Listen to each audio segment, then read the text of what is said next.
Bismillah, assalamualaikum warahmatullahi wabarakatuh. Alhamdulillah, wassalatu wassalamu ala rasulillah wa ala alihi wa ashabihi wa mawalah wa la hawla wa la quwata illa billah, amma ba'd. Pertanyaan dari grup konsultasi syariat akhwat. Yang pertama, bismillah, assalamualaikum Ustadz, afwan ana izin bertanya perihal rumah tangga. Bagaimanakah hukum talak itu jatuh Ustadz? Apakah hanya dengan perkataan ya sudah saya tidak kuat, besok kita jumpai orang tua kamu? Perkataan dari suami untuk sang istri. Perlu diketahui hanya ini yang diucapkan sang suami, tidak ada kata talak maupun pisah. Apakah telah jatuh talak atas wanita tersebut hanya dengan kiasan seperti ini Ustadz? Baik para hamba Allah rahimani warahmatullah, kita jawab pertanyaan ini. Waalaikumsalam warahmatullahi wabarakatuh. Perlu diketahui bahwasanya talak ditinjau dari lafadznya itu ada dua.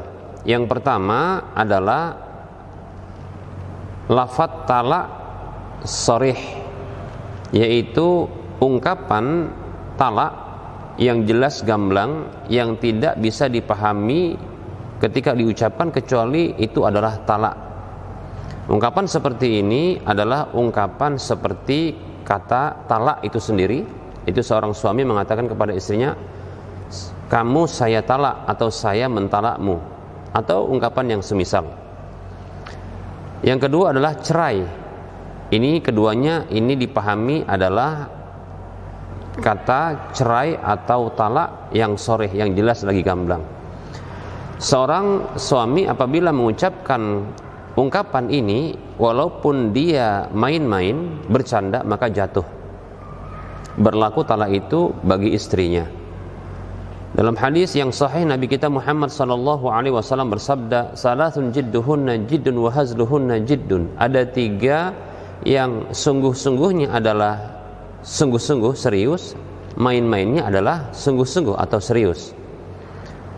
Apa ketiga hal itu? Nabi SAW mengatakan an-nikah wa talaq wa raja'atu. Nikah, talak dan rujuk, demikian. Jadi talak apabila diungkapkan walaupun main-main, bercanda, maka itu jatuh, demikian. Nah, ini berlaku bagi talak yang lafadz ketika digunakan itu jelas gamblang. Seperti tadi kita contohkan adalah kata talak itu sendiri atau cerai. Seperti seorang suami mengatakan saya talak kamu atau saya cerai kamu. Ini lafadz yang jelas lagi gamblang. Serius atau main-main, maka ungkapan ini apabila diucapkan maka jatuh talak atau berlaku talak itu bagi istrinya. Kemudian jenis yang kedua adalah lafadz talak yang kinayah.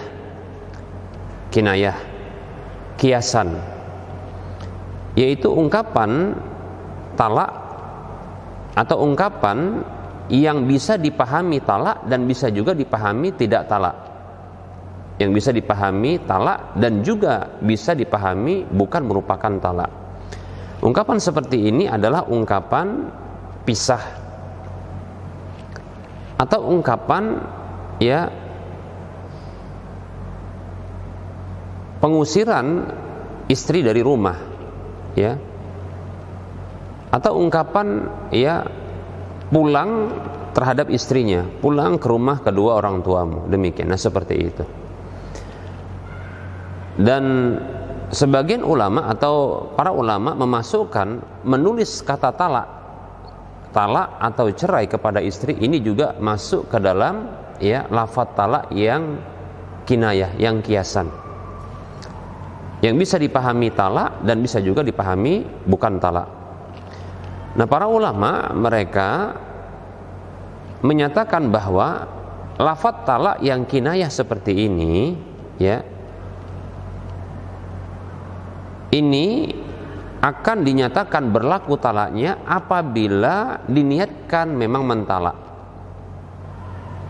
Namun apabila tidak diniatkan mentalak, seperti contohnya mengucapkan itu hanyalah untuk menakut-nakuti, mengucapkan kalimat itu talak, ungkapan seperti itu adalah untuk ya mengungkapkan emosi. Atau kalau dia menulisnya itu hanya latihan menulis, ya. Yang jelas apabila tidak diniatkan untuk mentalak maka tidak berlaku talak. Demikian. Ini disebut dengan lafaz talak yang kinayah, yang dia kiasan, demikian. Bisa bermakna talak, bisa bermakna tidak talak, demikian. Sehingga ungkapan saya tidak kuat lagi bersamamu, ya, atau kita pisah saja, atau nanti kita ketemu sama orang tuamu, demikian, atau pulang ke rumah orang tuamu, maka ungkapan-ungkapan seperti ini adalah lafaz talak yang dia kinayah, yang kiasan. Untuk berlaku talak tersebut, ya, para ulama mengatakan harus sang pengucapnya, yaitu sang suami, berniat untuk mentalak istrinya. Bila tidak berniat mentalak, hanya sekedar mengucapkan karena kekesalan, kemarahan, atau sebagai ancaman, ya, maka ini tidaklah jatuh talak. Wallahu ta'ala a'lam. Pertanyaan berikutnya, bagaimana yang dimaksud dengan seorang anak laki-laki itu berbakti terhadap orang tuanya, baik dari lajang maupun sesudah menikah? Bagaimanakah itu, Ustadz? Apakah dengan menuruti semua keinginan orang tuanya, apapun yang diucapkan orang tuanya, terutama ibunya? Karena yang anak ketahui, anak dan istri pun memiliki hak atas suami tersebut, Ustadz. Baik para hamba Allah rahimani wa rahimakumullah. Tentunya para hamba Allah rahimani wa rahimakumullah, ketaatan kepada orang-orang yang disyariatkan untuk ditaati itu di dalam hal-hal yang baik saja. Karena sesungguhnya Nabi SAW bersabda dalam hadis yang diriwayatkan oleh Imam Muslim, innamat ta'atu fil ma'ruf, sesungguhnya ketaatan itu hanya dalam hal yang baik saja, demikian. Adapun ketaatan kepada seorang hamba, namun di sana ada kemaksiatan karena ada kezaliman kepada hamba yang lainnya, maka ini tidak dibenarkan.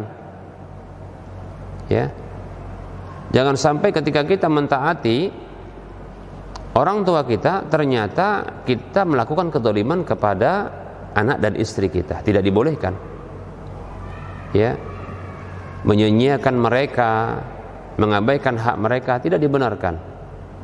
Kata Nabi SAW dalam hadis yang diriwayatkan juga oleh Imam Muslim, kafa bil mar'i isman an yudayyi'a man yaqutu.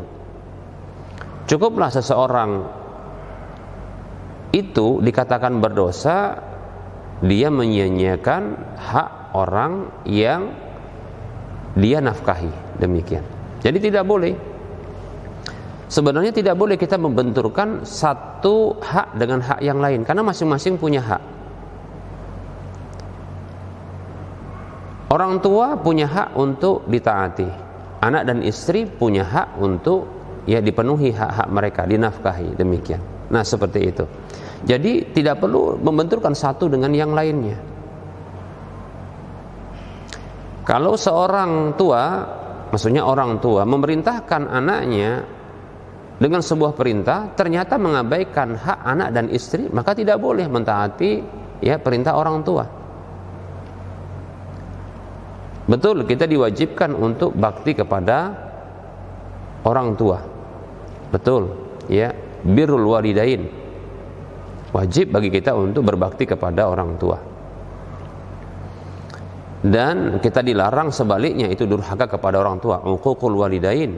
Bahkan itu dikategorikan oleh Nabi SAW sebagai dosa terbesar di antara dosa-dosa besar. Kata Nabi SAW dalam hadis riwayat Bukhari Muslim, ala unabbiukum bi akbaril kabair. Maukah aku kabarkan kepada kalian dosa terbesar di antara dosa-dosa besar? Ya. Lalu Rasulullah menyebutkan dosa besar yang kedua, wa uququl walidain, durhaka kepada kedua orang tua. Benar. Hanya saja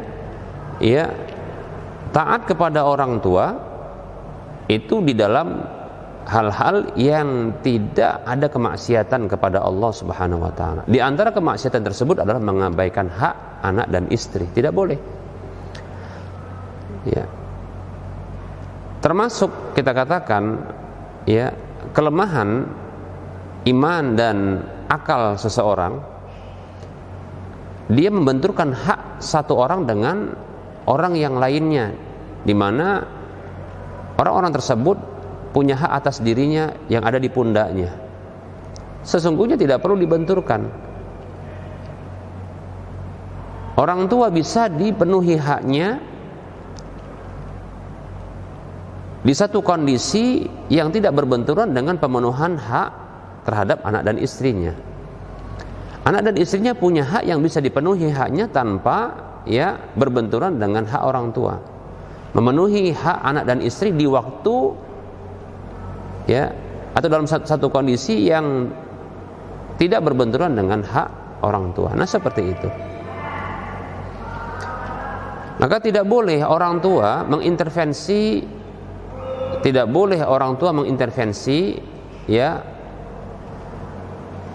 anaknya untuk bakti kepada orang tuanya dalam rangka atau dalam kondisi dia itu melalaikan hak-hak yang lainnya. Tidak dibolehkan. Ya. Itu namanya menjerumuskan anak ke dalam dosa-dosa. Demikian. Tidak boleh. Jujur kita katakan bahwasanya, apakah orang tua ini tatkala dia punya orang tua mengintervensi dirinya untuk memenuhi hak orang tuanya, apakah dia ridho? Saya katakan tidak benar. Ya. Tentunya hal seperti ini ya dia tidak suka, yaitu ya dia diintervensi haknya oleh orang tuanya, sementara dia punya tanggungan, ya dia punya tanggungan terhadap ya pasangan hidupnya dan anak-anaknya. Demikian ya. Nah, terkadang kita dapatkan sebahagian orang tua hanya mementingkan haknya. Ketika dia sebagai orang tua dia ingin untuk dipenuhi haknya, ketika dia sebagai anak juga ya diperhatikan haknya. Tidak demikian. Maka apabila seseorang ya ketika dia menjadi orang tua, maka hendaklah dia bijak. Sebagaimana dia berharap orang tuanya dahulu itu mengerti tentang posisinya, di mana dia tidak dijebak dalam satu kondisi untuk membenturkan antara hak pasangan hidupnya dan anaknya dengan orang tuanya. Jangan dijebak dalam kondisi seperti itu. Maka hendaklah ya dia pun bijak. Ketika dia punya anak, maka jangan dia posisikan anaknya untuk ya membenturkan antara hak-hak yang ada di pundak anaknya. Demikian. Nah, seperti itu. Ya. Maka kita mestinya punya prinsip ya sebagaimana yang disabdakan Nabi SAW, la yu'minu ahadukum hatta yuhibba li akhihi ma yuhibbu li nafsihi, hadis riwayat Bukhari Muslim. Tidak sempurna iman salah seorang di antara kalian sampai ia mencintai untuk saudaranya apa yang ia cintai untuk dirinya. Sebagaimana dia suka dan cinta orang itu perhatian terhadap hak dia, maka dia harus berikan ya hak itu kepada orang lain. Itu menjadi kewajiban dia. Demikian ya. Jangan hanya dia saja yang ingin dipenuhi haknya, namun orang lain ya dia tidak penuhi haknya. Jangan demikian. Orang tua ketika menjadi orang tua maka bijaklah, bahkan diajarkan kepada anaknya untuk dia penuhi dulu hak-hak ya tanggungannya anak dan istrinya. Nah, kemudian ketika dia meminta kepada anaknya untuk memenuhi haknya, maka mintalah dalam kondisi tidak membenturkan antara haknya dengan hak anak dan istrinya. Nah, seperti itu. Nah, ini baru orang tua yang bijak. Nah, demikian ya. Seperti itu. Wallahu ta'ala alam. Semoga bermanfaat.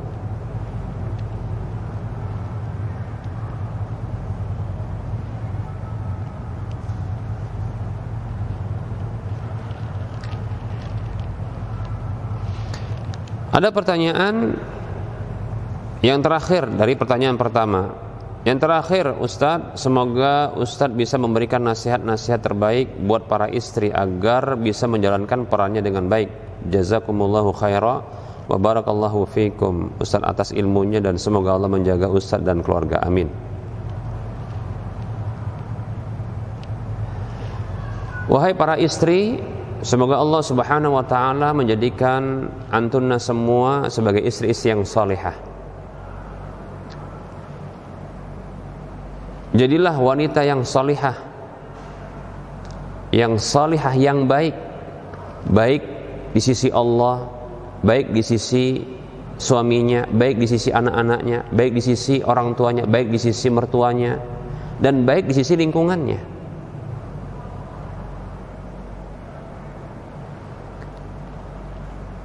Allah Subhanahu wa taala berfirman, a'udzu billahi minasyaitonir rajim, fas-salihatu qanitatun hafizatun lil ghaibi bima hafizallah.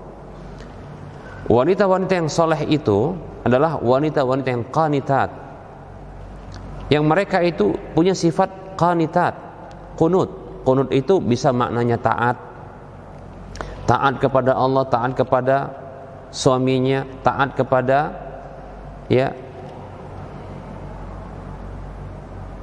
orang tuanya, demikian. Ya. Qunut juga maknanya adalah dia tenang, yaitu dia tenang di dalam kehidupannya bersama dengan suaminya. Ya. Qunut juga maknanya adalah banyak beribadah, kasratul ibadah, banyak beribadah. Jadi wanita-wanita yang salehah itu banyak ibadah. Jadi dia penuhi hak Allah, dia penuhi hak suaminya. Nah, seperti itu, dan anak-anaknya tentunya. Dan hafizat, dan menjaga. Itu menjaga dirinya, menjaga hak Allah Subhanahu wa taala, menjaga hak suaminya, menjaga kehormatan dirinya, menjaga hak-hak orang-orang yang punya hak pada dirinya. Demikian. Dalam hadis yang diriwayatkan oleh Imam Ahmad dalam musnadnya, Nabi kita Muhammad sallallahu alaihi wasallam bersabda, "Idza salatil mar'atu khamsaha wa shamat syahraha wa hafizat farjaha wa ata'at ba'laha qila laha udkhuli al-jannata min ayyi abwabiha syi'ti." Kata Nabi sallallahu alaihi wasallam, apabila seorang wanita itu salat 5 waktu, berpuasa di bulannya, ini hak Allah. Salat dan berpuasa itu hak Allah Subhanahu wa taala. Dia jaga hak Allah Subhanahu wa taala. Dia taat kepada Allah Subhanahu wa taala. Kemudian berikutnya adalah wa hafizat farjaha, dia jaga kehormatan dirinya, dia jaga kemaluannya, auratnya. Wa ta'at ba'laha, dan dia mentaati suaminya. Lihat, ini adalah pemenuhan hak suaminya. Dipenuhi hak Allah, dipenuhi hak suaminya. Apa yang didapatkan olehnya? Apa yang didapatkan olehnya? Rasulullah mengatakan sallallahu alaihi wasallam, qila laha, dikatakan kepada dia, udkhuli al-jannata min ayyi abwabiha syi'ti. Masuklah kamu ke dalam surga dari mana saja yang kamu suka. Masya Allah. Ketahui sesungguhnya pintu surga ada 8. Masing-masing pintu itu ada amalan khususnya. Untuk wanita cukup 4 amalannya, 2 adalah hak Allah, 2 berikutnya adalah hak suaminya. Salat 5 waktu, berpuasa di bulan Ramadan. Yang kedua adalah, bagian kedua adalah dia menjaga kehormatan dirinya, menjaga kemaluannya, menjaga auratnya hanya untuk suaminya. Kemudian berikutnya dia taat kepada suaminya dalam hal-hal yang ma'ruf, tentunya yang baik. Maka dia dapatkan surga itu, bisa masuk dari pintu mana saja yang dia suka, padahal jumlah pintu itu ada 8. Amalannya cuma 4. Ini luar biasa. Pengen masuk surga, wahai para wanita? Ya, penuhi hak Allah dan hak suami. Semoga bermanfaat. Wassallallahu ala Muhammad wa ala alihi wa ashabihi ajma'in. Alhamdulillahirabbil alamin.